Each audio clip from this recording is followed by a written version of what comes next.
Mga cheese flixers, mukhang isa na namang celebrity couple ang tahimik na nag-level up. At oo, pinag-uusapan ngayon online na sina Kai Soto at Rere Madrid ay opisyal ng mag-asawa ngayong Mayo 27, 2026. Isang balitang ikinagulat ng maraming fans dahil walang malaking teaser, walang bonggang media countdown, kundi isang tahimik, pribado, at sobrang romantic na celebration. Pero bago natin pag-usapan ang detalye ng kanilang wedding, balikan muna natin kung paano nagsimula ang love story ng dalawa. Si Kai Soto, ang 7 tatlong basketball star ng Gilas, Pilipinas, na matagal nang hinahangaan hindi lang dito sa Pilipinas, kundi pati internationally. Kilala siya bilang isa sa pinakasikat na young Filipino athletes ng kanyang generation. Samantala, si Rere Madrid naman ay actress, model, at social media personality na unang nakilala matapos lumabas sa Starstruck Season 7. At syempre, marami rin ang nakakakilala sa kanya bilang kapatid ng kapuso aktor na si Ruru Madrid. Naging official sa publiko ang relasyon nila noong 2024 matapos silang makita sa ilang events at posts together. At mula noon, napansin ng fans na tila sobrang tahimik pero steady ng relasyon nila.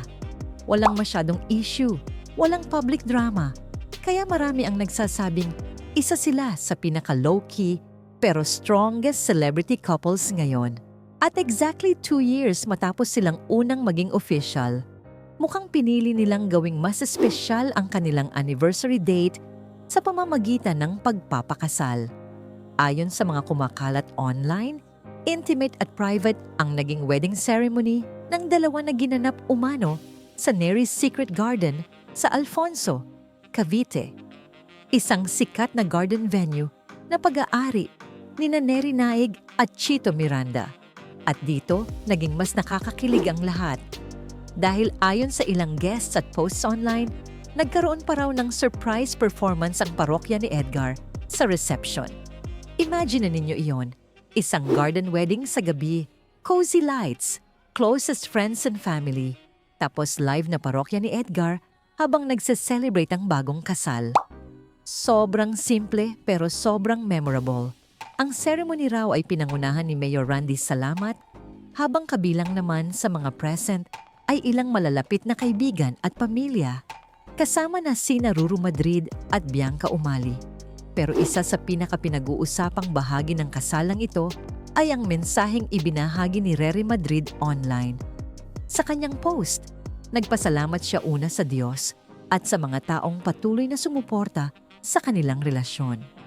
Aminado rin siyang dumaan sila sa mga pagsubok at mga pagkakataong may mga taong hindi nakaintindi sa kanilang pagmamahalan. Pero sa kabila noon, pinili raw nilang manatiling matatag at magtiwala sa isa't isa. At ito ang linya na talagang nagpakilig sa fans. Still feels unreal that we finally get to call this day ours, Mr. and Mrs. Soto.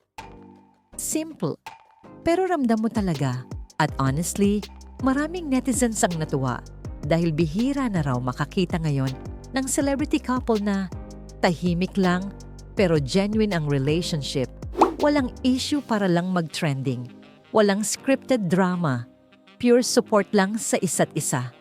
Sa ngayon, bumabaha na ng congratulatory messages online mula sa fans ng sports at showbiz.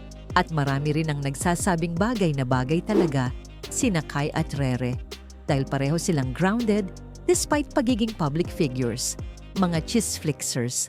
Sa panahon ngayon na maraming relasyon ang mabilis mabuo at mabilis ding mawala, nakakatuwang makakita ng dalawang taong piniling protektahan muna ng tahimik ang kanilang pagmamahalan bago ibahagi sa publiko ang isa sa pinakamahalagang araw ng kanilang buhay. Kung totoong ito na nga ang simula ng kanilang bagong chapter bilang mag-asawa, isa lang ang masasabi natin. Congratulations Kai at Rere. At kayo mga cheese flixers, anong masasabi ninyo sa simpleng pero super romantic na wedding na ito? Bagay ba sina Kai at Rere? Comment down below. At huwag kalimutang mag-like, subscribe, at i-share ang video para sa mas marami pang trending na kwento dito lang sa Chisflix. Subscribe para sa mga susunod na ulat at chismis. Chisflix na!